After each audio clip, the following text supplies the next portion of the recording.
Welcome to Wrestling with Heart, a podcast looking at pro wrestlers giving back to their community.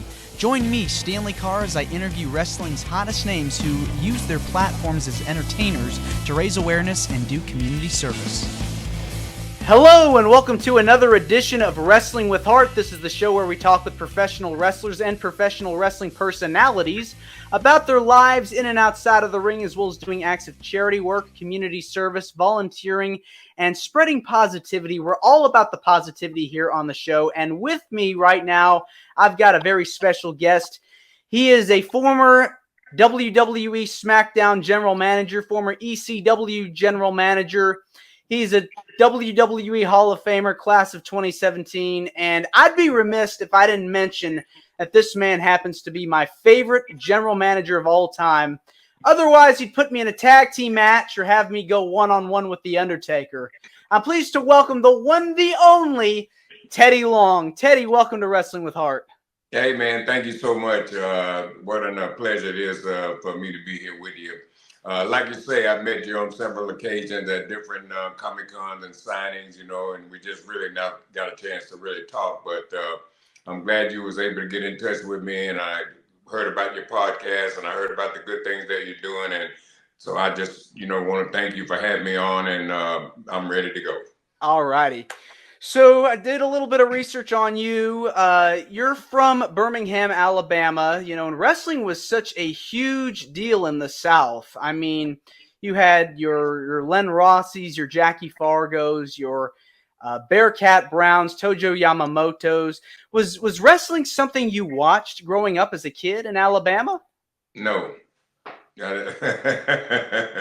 That's not even how I got into wrestling. My home's in Birmingham, Alabama.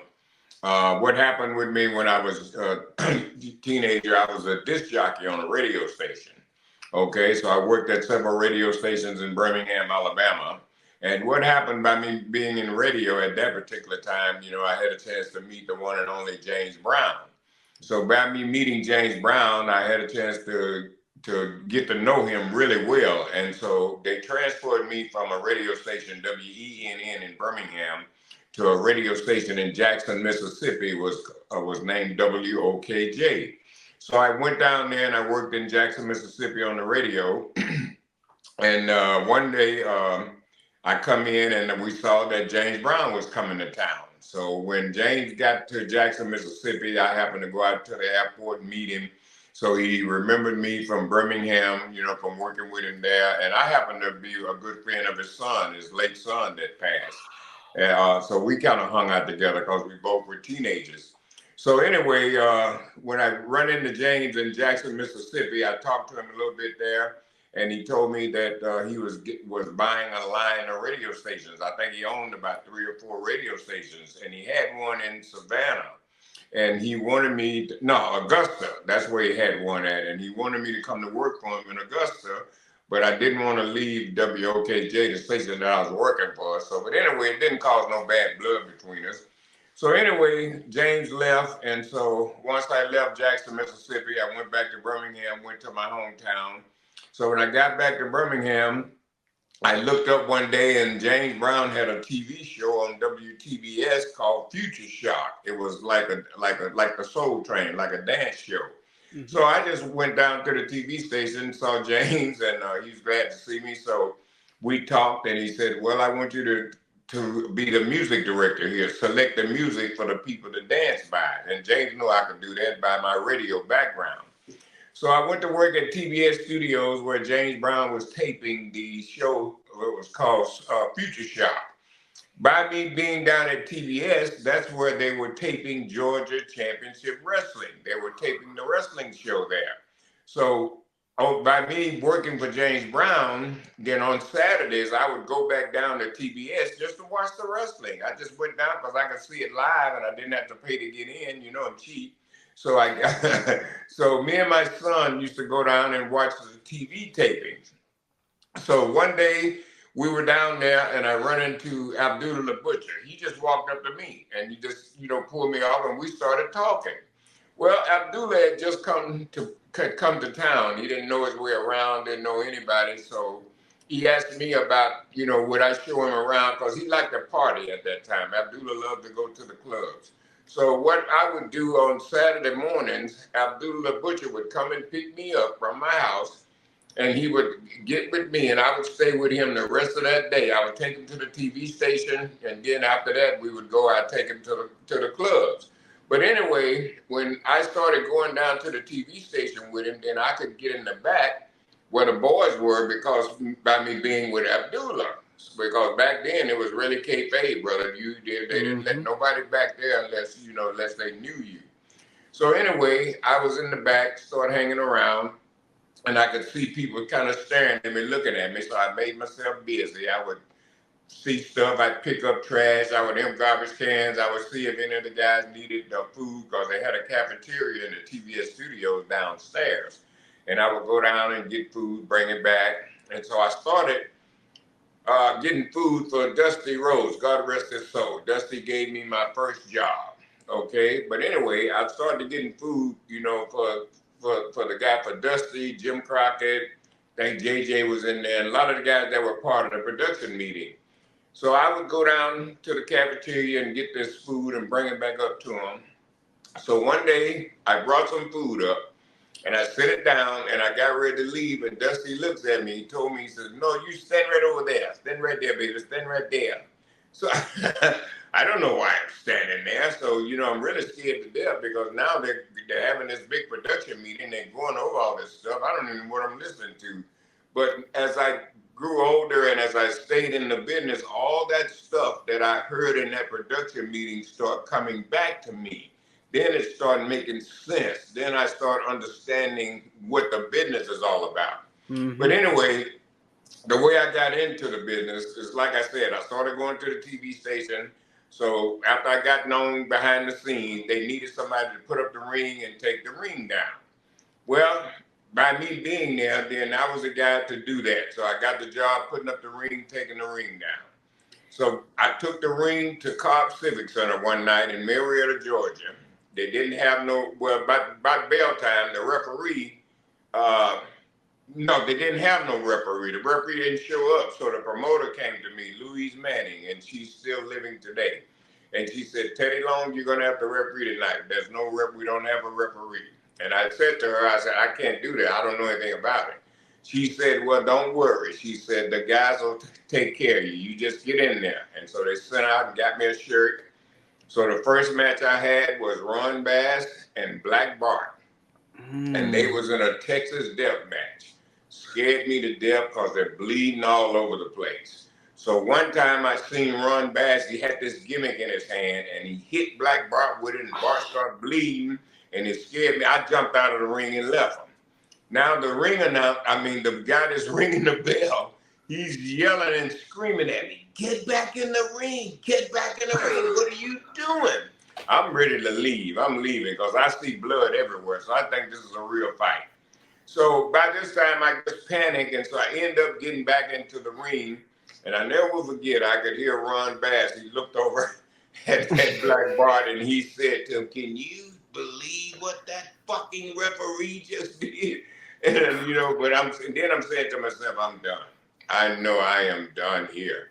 So I finally finished that up, and the way that the heat got off of me is at the end of that Texas death match, there was a guy that was ringing the bell, and he rang the bell too quick, which screwed the whole finish up. So they got so mad at him till they forgot about me. So That's how I started refereeing. Well, Teddy, you were able to get your foot in the door. When an opportunity presented itself, you took that opportunity and ran with it. And over time, I didn't even know it was an opportunity. But you were able to make the most of it, though. You were able to take that and run with it. I learned from on the job. It's called on the job training. Nobody taught me. There were some guys that came to me and helped me and talked to me, but back then, a lot of guys didn't even want to see you around. So I didn't have nobody really help me. Like a sink or swim kind of thing. I learned on my own everything. I watched and I learned and I kept my mouth shut and kept my ears open, and that's how I survived.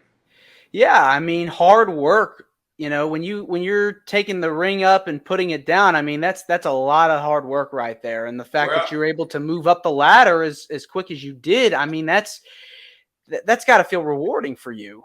well, that's God's work. You know what I mean? That's who I owe all that to is the Almighty, because it wasn't me. I had no idea I'd even be involved in professional wrestling, because when I was coming up as a kid here, I lost both my mother and my father at a very young age. So I was out in the street.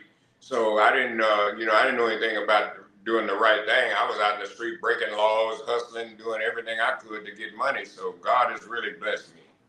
Wow, I mean, that's horrible. I mean, losing your parents at such an early age, I mean, Well, it's it is what terrible. it is, man. You can't dwell on stuff. You know what I mean? That's God's call. And not only that, my parents were alcoholics, so they tribute to their own death too. You know what I mean? Because they Mm, just kept yeah. drinking. My mother died with tuberculosis, and my father, he just drank himself to death. Wow. Wow, but you were able to turn your life around and able to, work at, at the radio station. I mean, James Brown was like he was like the ultimate entertainer. I mean, he could sing, he could dance, he could put on a show like no other. I mean, that's unbelievable, Teddy, that you got to work with him, and from Yeah. there you worked at the TBS studios, getting involved with Georgia Championship Wrestling. Eventually became WCW.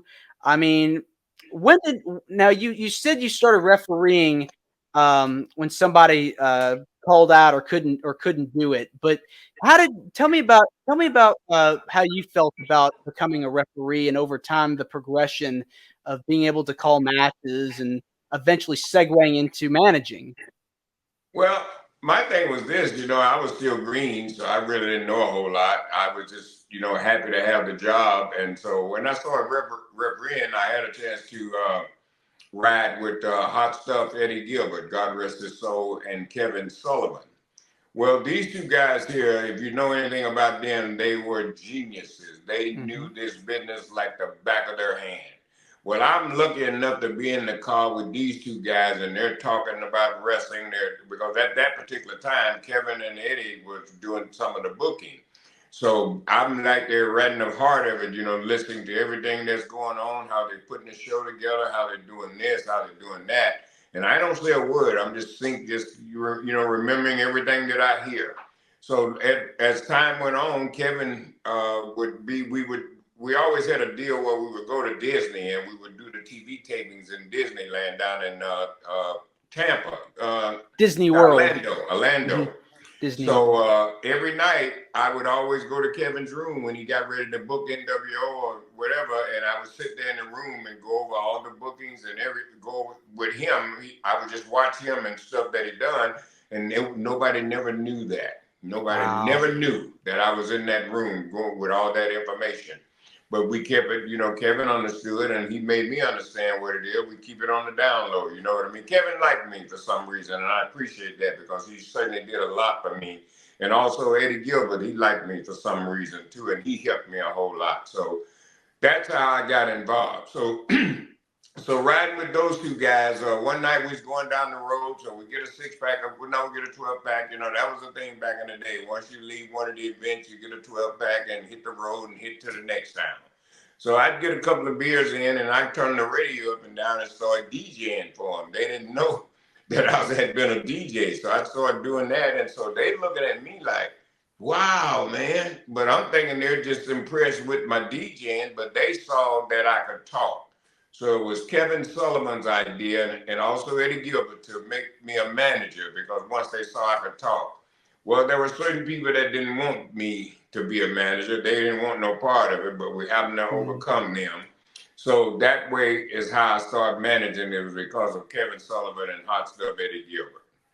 And you made the transition too, because you were refereeing a match. I think I heard you had refereed a match, and somehow you turned heel on.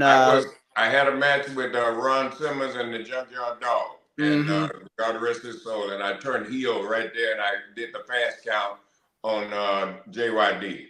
Wow. And then after that, that was part of it. They fired me from that, And the next time you saw me, well, I did two things. I went in the New Orleans Superdome and I did the fast count on the Road Warriors, on the signers. Okay, so we screwed them. That was the first one. Then I went to TV and I did the fast count with Ron Simmons and JYD. So then Jim Hurd come out. He said they wasn't putting up with that no more. They fired me. So I stayed away about a week or two. And the next time you saw me, I come back in. I came out scouting, looking at different guys, and that's how I started managing. I mean, you were cutting some really intense promos back then. I mean, you were managing back then, I believe they were, was it the Ebony Express? Well, they were with Nancy Sullivan, God rest her soul, Nancy Benoit. She had them first, and they were the Ebony. No, let's see, they were something else then. They called them Ebony Express. I believe that's what they were. Yes. I was thinking about Yeah. Somebody else now. They were then, and then once I got them, then we changed the name to Doom. Yeah, I mean, Butch Reed and Ron Simmons were a really good tag team. Well, hard hitting. That was a great team, man. They really uplifted my career, and they were great in the ring. So we had a great time. What were they like to be around outside of wrestling on the road? Well, Ron and Butch were always great, man. Butch was just, God rest his soul. He was so funny. He took things so serious, and we would rip him. Sometimes he'd get so mad. Oh God, man.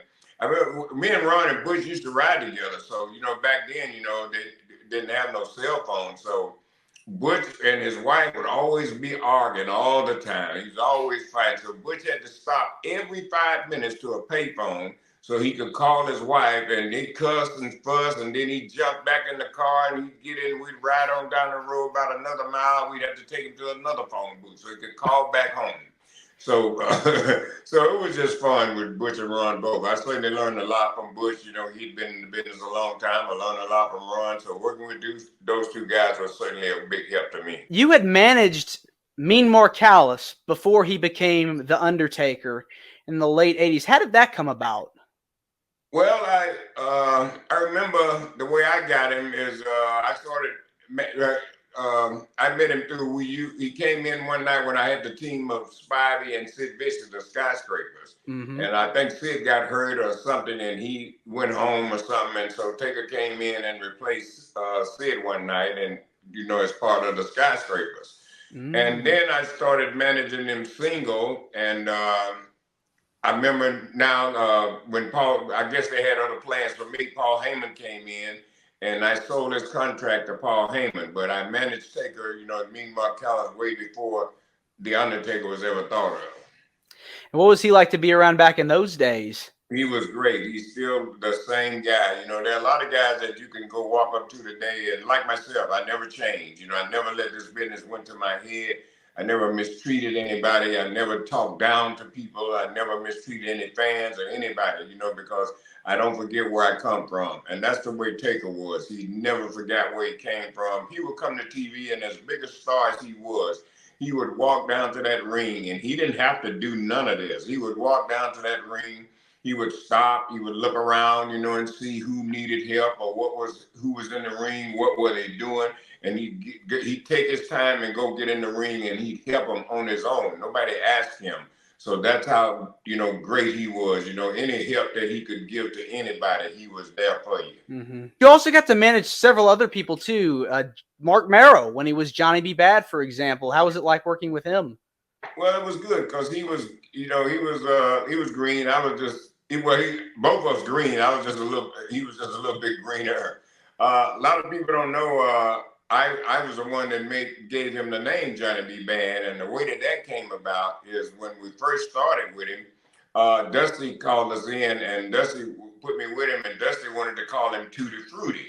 And the reason why, because he looked so much like Little Richard. And so that's why Dusty thought about Tutti Frutti. Well, Merrill come out to me, and he stops me right. I'll never forget. We was in Columbus, Georgia, and he runs up to me. He says, hey, Teddy. I said, yeah. He said, hey, I just talked to Dusty. He said, they want to call me Tutti Frutti. Well, I don't want to be Tutti. I said, Mark, hey, man, you got to understand, if that's what they want to call you, then that's what you're going to have to be. I don't know what to say. And he said, well, do you think we could come up with some? I said, well, I don't know. I said, I ain't really got no stroke here. But I said, I tell you what, how about this right here? And I said, and I didn't tell him. I said, come on, let's go. Let's see if we can get a minute with Dusty. So we walked on down and we found Dusty. We went in his office. And so I asked him, sir, do you mind if I run something by you? And Dusty was always cool with me. And he said, yeah, baby. What did I said, instead of Tutti Frutti, how about this? I said, how about we say all the fly guys will get mad and all the fly girls will get glad. Get ready for Johnny B. Bad. And Dusty looked at me. That's good, baby. That is good, baby. That's good. And so that's how Johnny B. Bad came. It was just a great time for me. I was doing so much stuff and didn't even really know what I was doing. So I had to learn, as I go each and every day. So my time in WCW was really great. I had a chance to learn. I had to go through a lot of other things too. But anyway, I was able to survive some of that and to make it in this business thanks to people like Harley Race, God rest his soul, man, that really sit down and talk to me one time. And he didn't have to do that. So when people come to me and talk to me and I know they don't have to do it, then I can trust them and believe that they're sincere. And I had that to come from Harley Race, Terry Funk, God rest his soul, another guy that took time with me and told me how to protect myself and watch certain people. So, I just, like I said, it was just in God's hand. He blessed me to make it where I am today and to make it through WCW and then from there straight on into WWE. Now, when you're managing and when you're looking at certain performers, certain talents in the back, what can you tell me about some of the influences that you had as a manager? Because I'm sure you had to watch a lot of tape and study up on different characters. Can you tell me about anything that you were able to learn or study? I didn't watch no tapes and I didn't study up on nobody. Everything that I walked out on that TV came straight from me. Oh, okay. I created everything that I'd done. I was no character. I was me. The same way you see me on the street, that's the same way I am on TV. I'll walk right up to you on the street. What it is, player? You know what I mean? I'm just the same guy. Same guy. Right. I wasn't a character. I was me. So that's what really made it easy for me to succeed because I was being me. It wasn't hard at all, brother. I could walk out on that stage and God bless me with another thing, a good memory. So when they gave me something, Vince, this was something that Vince really liked for me because Vince always wanted to be real. He wanted to make it real as possible. So when I went to rehearsals, I was the only guy in that ring in rehearsal with no script in his hand. Wow. That's unbelievable too. That's the truth. And Tony Atlas will witness this story for you. One time, it was bad weather and my plane got screwed up or something. But I was trying to get into New Jersey or somewhere it was. But anyway, I couldn't get there. And Tony Atlas was at the meeting there, and he told me when I finally did arrive, it was too late because I just couldn't make it. He said Vince held up everything. He wouldn't do nothing. He said he's going to wait until I got there. And that Tony Allison witnessed that to you. And then another thing I remember in Hamilton, Ontario, Canada, when I was doing the stuff with Undertaker where he kidnapped me. I never will forget. The writers come to me and they told me that they were ready.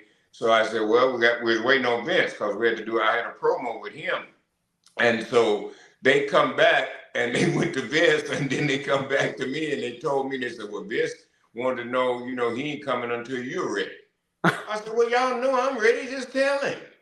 But, and that's a true story. Yeah, I mean, they waited on you to come in and do your thing. And I mean, that's just a testament to how well you've been able to work hard and do what you need to do. I mean, a true professional. That's another reason why I lasted 9 years running Smackdown because I learned what Vince McMahon liked. I learned what made him happy. And that's what you got to learn. It ain't so much about the business. You got to learn how to keep him happy because he was strictly business. He didn't play. And I can understand that. I didn't know at first, but I understand this man's got $1 billion operation. And one word can screw everything up. Yep. And I had to learn that, and I learned that. And I said, when I went to WWF, Vince McMahon really made a man out of me because he made me understand the wrestling business. This is about drawing money. We ain't playing here. We ain't joking around. And I didn't understand the business side of it until I went to work for Vince. Now, when you went to WWE, they put you back as a referee. Were there plans at all at that time to make you a manager? That was just the job that they had at the time. I'll tell you how it all happened. When I went in as a referee, okay, I remember one night Vince McMahon saw me and he spoke to me, and he said, "Hey, how you doing? Thanks, welcome aboard. Hadn't had a chance to speak to you," and that was it. So I didn't think no more about it. So one day, and I have to speak on this, and I really hate it, but I like to quit talking about it. But John Laurinaitis was one of the worst people you could ever work for. I don't know what this man had, what the hatred was for me or why he didn't like me. Well, I really do know. It wasn't nothing I done. It was just the color of my skin. But anyway, Laurinaitis was in charge at that time. Well, what happened is when I started refereeing, somebody didn't kick out or something. Well, I screwed up one match. I'll never forget it was Nick Foley and X-Pac. And some kind of way it got screwed up and I counted one of them out or something, and I screwed that finish up. Well, then they all got mad at me, when that happened. So I'm like, oh God, here we go. So next thing I know, we went to Hawaii, and I never forget it. It was Test and Christian. Test, God rest his soul, and I refereed their match, and I counted Christian out 1, 2, 3. Well, it wasn't my fault. Christian didn't kick. Test didn't kick out. It wasn't my fault. But finally, Test, and I hate to say things about people when they're past because they can't come back and say they said it or say they didn't say it. So you have to just say, well, he's just saying that because the guy's dead. But Test told me this. He said, I had no idea, man, that they was gonna fire you. They told me to lay down. He told me Laurinaitis told him to lay it, not kick out. So I got fired there. John Laurinaitis got rid of me. So I came home and I stayed at home. And so one day they called me out of the blue and they wanted me to come to Providence, Rhode Island. Well, I didn't have any money. I had $2 in my pocket. So they got me a plane ticket and everything. So then when I got to Providence, Rhode Island, that's when I went, they come and picked me up. I flew into Boston. They picked me up in Boston, drove me to Providence. Well, that's when I found out that I was managing. And the way I got back in is Earl Hebner, Sergeant Slaughter, and Michael Hayes was in the meeting, in a production meeting. Now, I went in the meeting. This is what I know, and Slaughter told me this, so I know it's the truth. They were in a production meeting, and they were talking about a manager. Well, Laurinaitis, they told me he brought up Ernest the Cat Miller's name. He never brought my name up at all. And Slaughter and Earl Hebner and Michael Hayes brought my name up to Vince. They said, Vince, you got a guy right here, right now that can talk his ass off, Teddy Long. So Vince said, well, goddamn it, bring him in, get him up here. Well, Laurinaitis called me, and it was like the death call. He hated to tell me that. Yeah, we got to bring you back, and, that kind of shit. Anyway, I came back, and that night I walked out the first time on Vince's TV. I didn't even have a suit. I had to go to some store or something, and I bought a pair of slacks, and I bought a suede jacket, and that's what I wore out with D'Lo Brown the first night. And I cut this promo on Tommy Dreamer. And when I walked back into that gorilla position, Vince McMahon was standing up, and he was looking at me, and he said to me, he said, I can't believe I've had you right here under my nose all this time. And I almost told him that somebody could have told you, but they didn't. But I didn't say nothing. I just said, thank you, sir. And then one other time he hit me, he says, you know what? They really wasted you down south. So Vince understood. So he knew what I had went through in WCW and down south. So what happened is Vince came up with this idea for the White Boy Challenge. And when I was doing it with Rodney Mack and Mr. Kennedy, you remember he was one of the White Boy Challenge. I'm doing a deal where the white man's keeping me down. Well, Vince knew I could pull that off because that really happened to me. That was real. You know what I mean? So, and something can happen because that really happened to me in WCW, okay? So Vince understood it's business. If something happened to you, you're the best person in the world to pull it off. You don't need no actor. So that's why I was so good with the White Boy Challenge and everything because, I knew. So that's kind of how things went. So he came up with the White Boy Challenge. Yes. Wow. Okay. All right. You managed Roddy Mack. You managed Jazz. You managed Mark Henry, all within a span of a year, and then you get drafted to SmackDown. You managed Mark Jindrak for a brief time. What was he like to work with, by the way? Because he's someone you don't really hear much about these days. Oh, Mark was a great guy, man. Well, it's been a while since I saw him, but he went to Mexico and he became a real big star there. Mm-hmm. And we were somewhere in Mexico, Guadalajara or somewhere, I think we went. Anyway, but I had a chance to see Mark there. But Mark Jindrak was a real nice guy. The reflection of perfection. I love Yes. that gimmick. That was Yeah. awesome. That was really awesome. And then finally, the big break comes. What happened that night in Cincinnati, Ohio? I remember this very well because I remember watching you being named the general manager of SmackDown. What tell me what went through your mind on that day? I didn't even know anything about it. They didn't even tell me anything about it because Vince didn't want nobody to know, because at that particular time, when you would put out stuff, first and people that were in the office, I mean, people that work for the company would go straight to social media and put it out there, even before it happened. So Vince didn't tell me, the writers didn't tell me. It was about 5 minutes before we went live.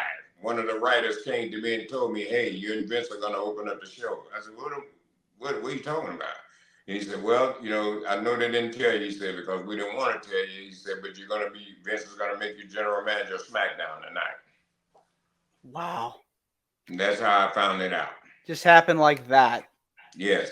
And look at the career that you have had and that legacy that you had with that run. I mean, it all makes sense now. Tag team matches, one-on-one with the And Undertaker. I came up with those things myself. And I'll tell you how the one-on-one with the Undertaker came. Is one night we were in Madison Square Garden, and Stephanie went out and introduced somebody. And when she come back, I was standing there. Vince stopped her, and Vince was telling her, "Stephanie, I want you to be a little bit more up with the introduction or something. Like, I want you to put a lot of emphasis on it. John William, like that." So I'm just standing there, and I didn't say one word, but I picked right up on it. I knew what he wanted. So when I started going out, then talking about the Undertaker, then I always remembered Vince. One-on-one with the Undertaker. Because that's what he wanted.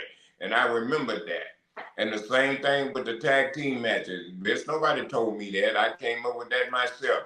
Make tag team matches mean something. I mean, it's got to feel good, Teddy, when you go online and you type in Teddy Long tag team match or Teddy Long Undertaker. The amount of memes that you find online, it's hilarious, but it's also got to make you feel good because of the contributions that you made to professional wrestling.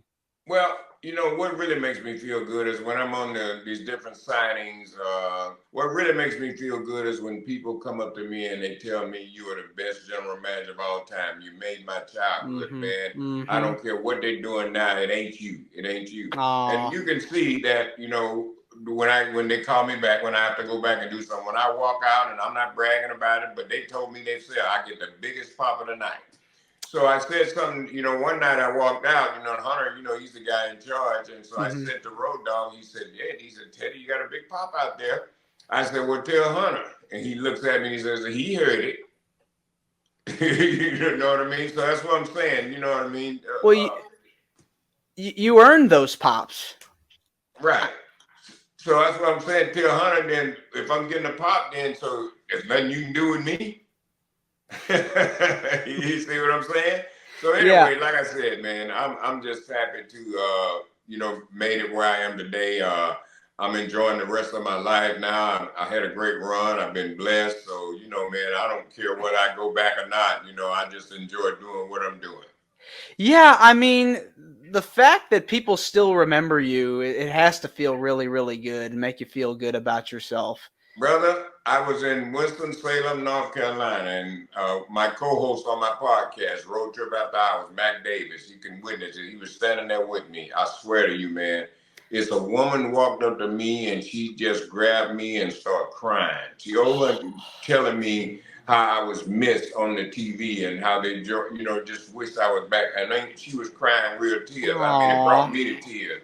So that tells me right there, here's people that's come right up to me out of the blue. They don't know me.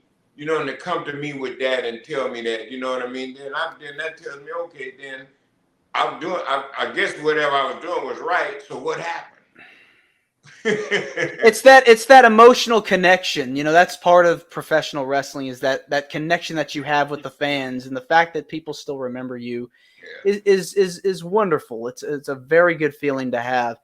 Well, I try to stay relevant, man. I stay, out here and doing what I do, and that's the name of the game. Stay relevant. Yeah, it's what you have to do. Well, let's switch gears now and talk about some of the stuff you've done outside of wrestling. I know you've done a lot of charity work and done a lot of things, partnered up with different companies, organizations. I know you've got something you wanted to talk about with me. Tell me about some of the stuff you've done as far as charity work is concerned. Well, I didn't get a chance to do a lot when I went to WWE because of the work schedule. You know what I mean? But when I was in WCW, I had a chance to do a lot. They gave me Teddy Long Day, September 15th, which is my birthday. They made that Teddy Long Day. If I knew we was going to talk about it, I would have got the plaque. I have it here, so I could show that to you. Yeah. They gave me that, and the mayor, which was Bill Campbell at the time. My thing basically was when in WCW, I went out and I was just concerned more about the kids in the community, because I came up pretty rough, man, in the communities, and I knew exactly how it was. So for me to try to go back and talk to the kids and try to keep them straight, try to keep them off drugs and try to keep them in school, because I understand the importance of an education. That you got to have that, you know what I mean? And like I said, man, with the drugs, I've been there, done that, A to Z. So I'm still alive, and I thank God for that, because He blessed me to come through all of that. So I like to share my story with other people. If I can do it, you can do it. It's just that simple.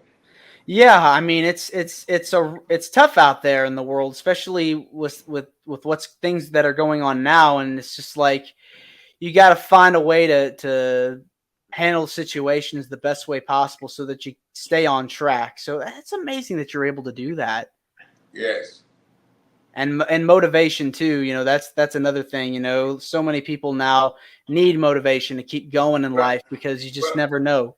and the other thing too, man, you can't forget where you come from. You know what I Mhm. mean? Like I said, I'll stop right now and talk to anybody. I remember when I was a heel manager, I would stop and talk to people, and Butch Reed would get so mad at me. Oh my God, because we were heels, and we were taught back in the day, the heels are heels. You mean you don't talk to people. Well, I just couldn't walk by somebody and they asked me for my autograph, and to me, it was just harsh to walk by them and not say nothing and not sign. So I would always do it, and Bush would get mad at me because he said, like, we're not supposed to do that. We're bad guys. So I just could never get with that. I would always stop and talk, and I would always sign something for people. You know, you were talking about WrestleCade earlier in Winston-Salem. I was actually next to you, next door to you at the booth over, and to see the amount of people coming up to you, I mean, talking to you, sharing their stories and memories with you, I mean, that's got to feel good. Well, yeah, man. I mean, like I said, it's always good, to get compliments. And like I said, I don't mind if it's something I'm doing that you don't like. Tell me about it. Maybe we can talk about it. We ain't got to get mad at each other. If you didn't like it, then tell me why you didn't like it. Then maybe I can explain to you why I done it. Then maybe you understand why you didn't like it. It's supposed to be like that. Yeah. Now, do you keep up with the product today, right? I watch it sometime. I don't watch it all the time because I do a lot of other things. Yeah, and I know that you have two podcasts, both of them with Mac Davis, who I've also had the pleasure of interviewing on the show. Tell me about your podcast, Teddy.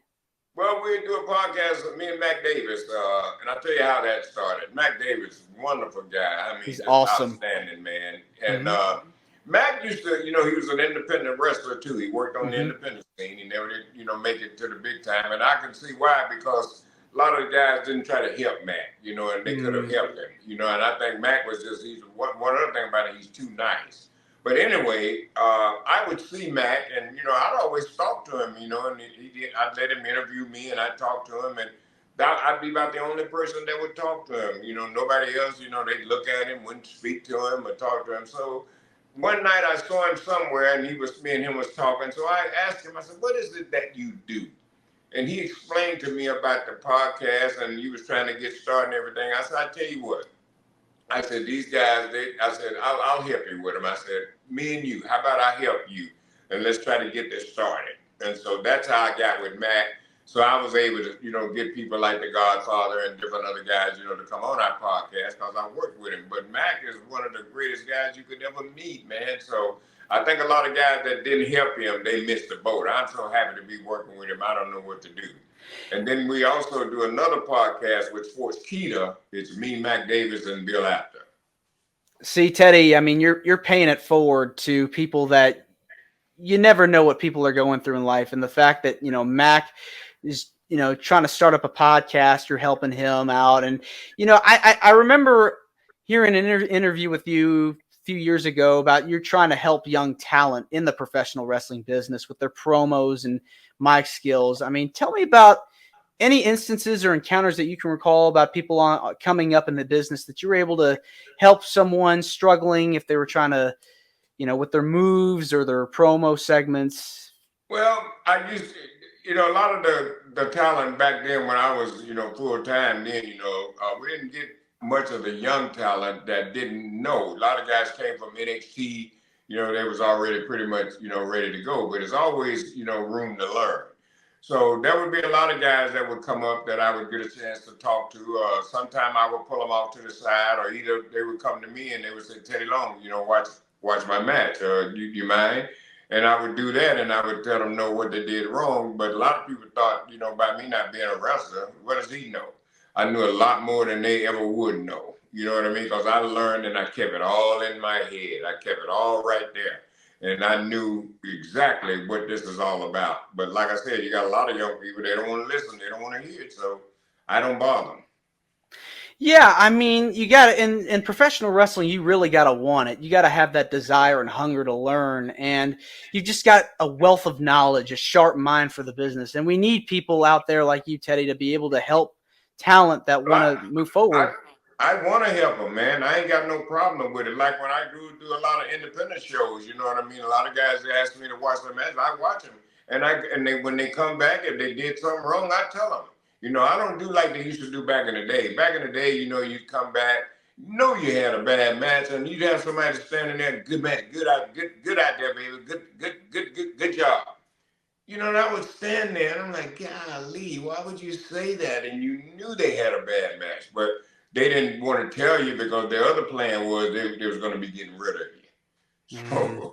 So that was the other plan. So like I said, man, I enjoy helping them. And if I can help somebody, I don't mind it. So yeah, I got no problem with it whatsoever. One guy that I feel like you helped really develop into what he is now, and he's doing amazing in WWE, is Drew McIntyre. You worked with him early on in his career. What was it like working with Drew? Well, I don't think I really helped Drew. I think Drew probably helped me. But me and him got along, man. I love working with him. We did the thing with, when he was Vince's the chosen one. To see what he's doing now, I mean, he's come a long way from where he started in WWE. So I definitely think that storyline with you definitely helped play a key role to his trajectory. Well, like I said, Drew and I, we got along. He was a great guy, nice guy to work with, man. Great attitude, man. So I never had any problem with Drew at all.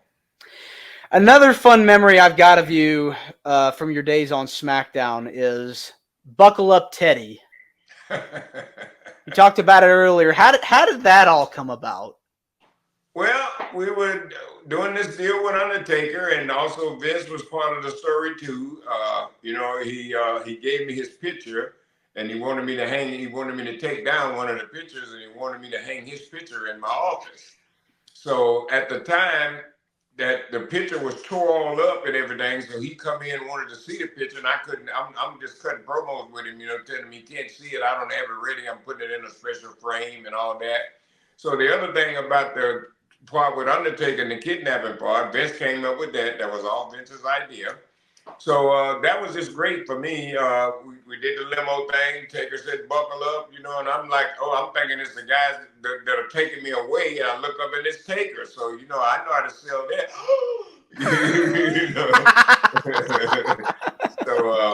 So I pulled that. That was great. Vince was happy with all that. Taker even came and told me, I think the night that me and Vince was arguing over the picture, and I couldn't. And finally, he saw the picture and he saw it all messed up, and I was trying to explain it.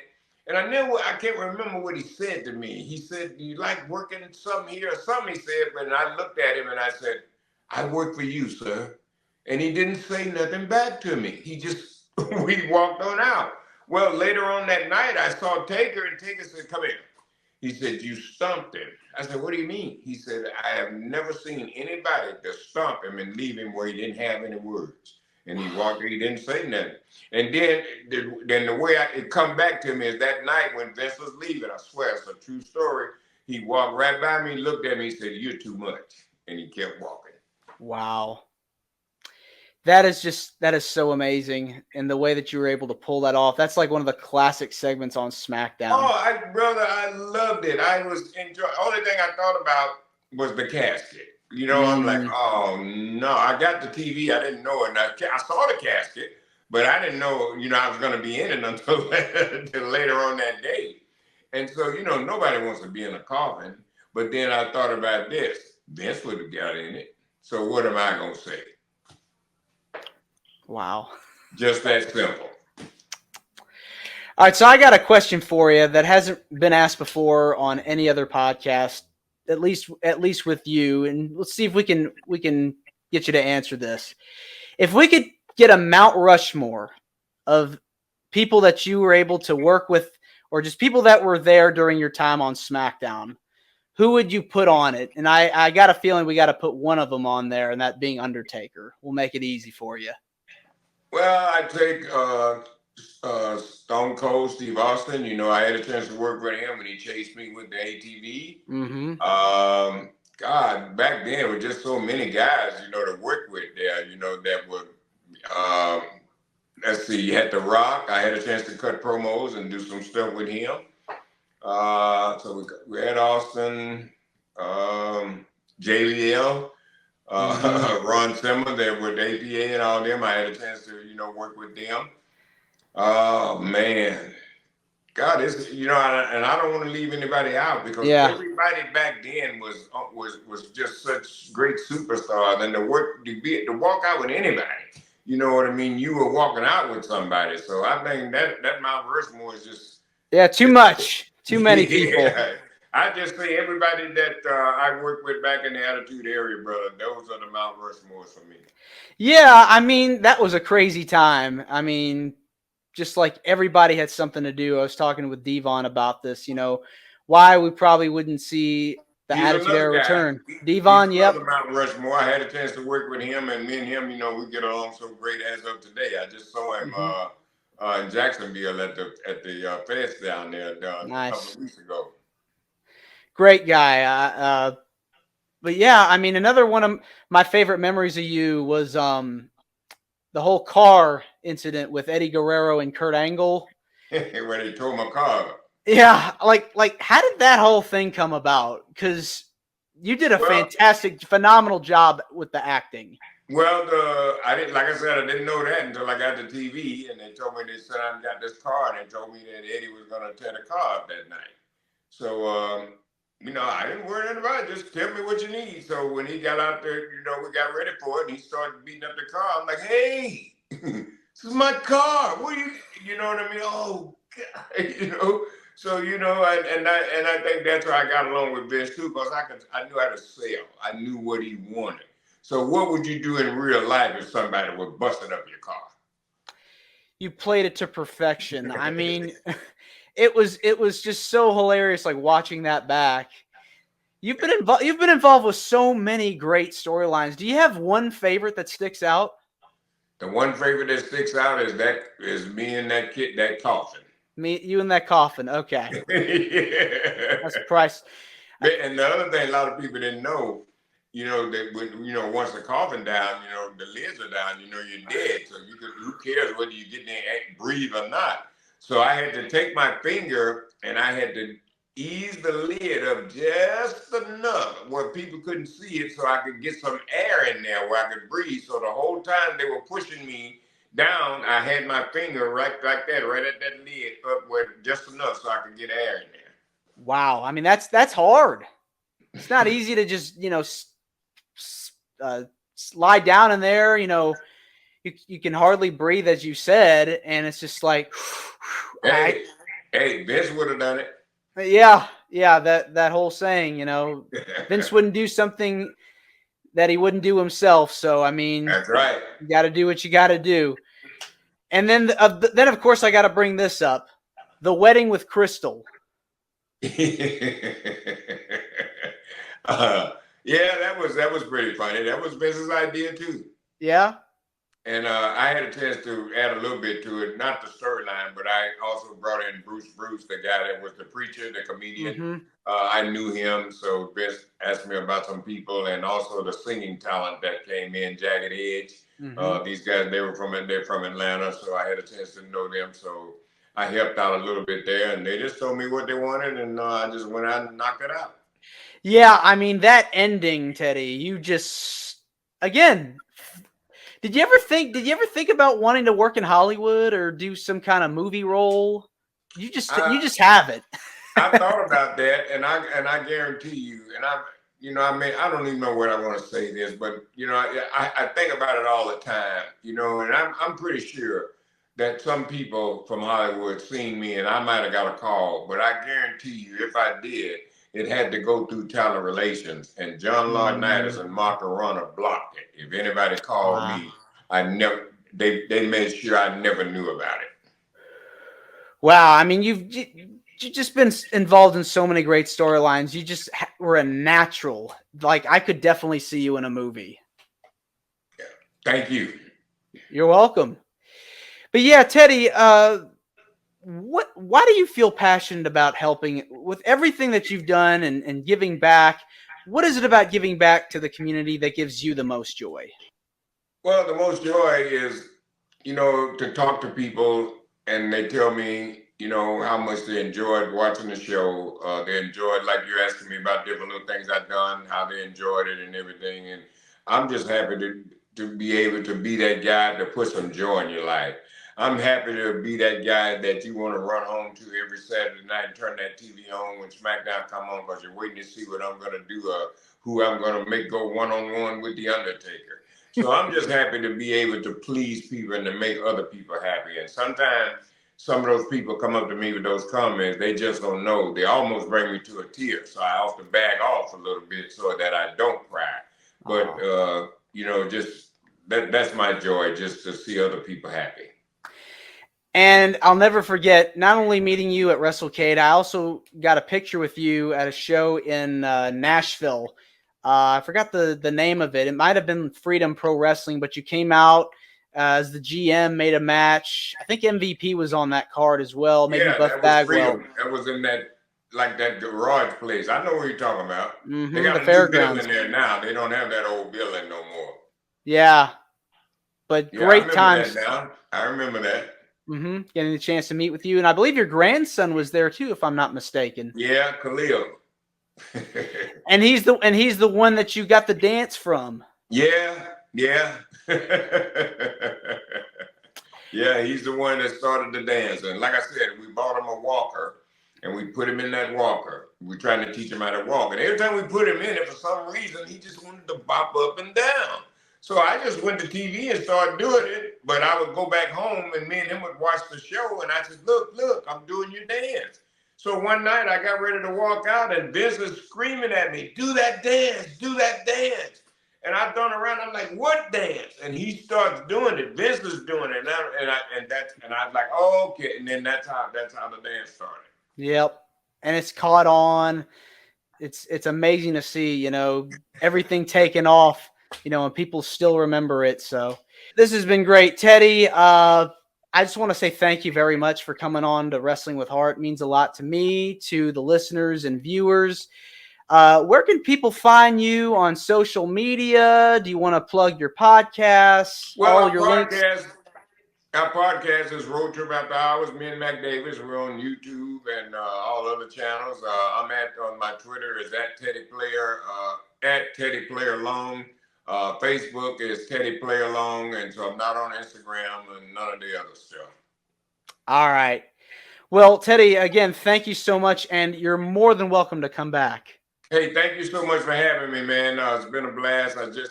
certainly enjoyed talking to you. And like I said, whenever you need me, man, you just let me know, and I'll be happy to come on again. All right, we'll do it. Thanks again. All right, thank you. You're welcome.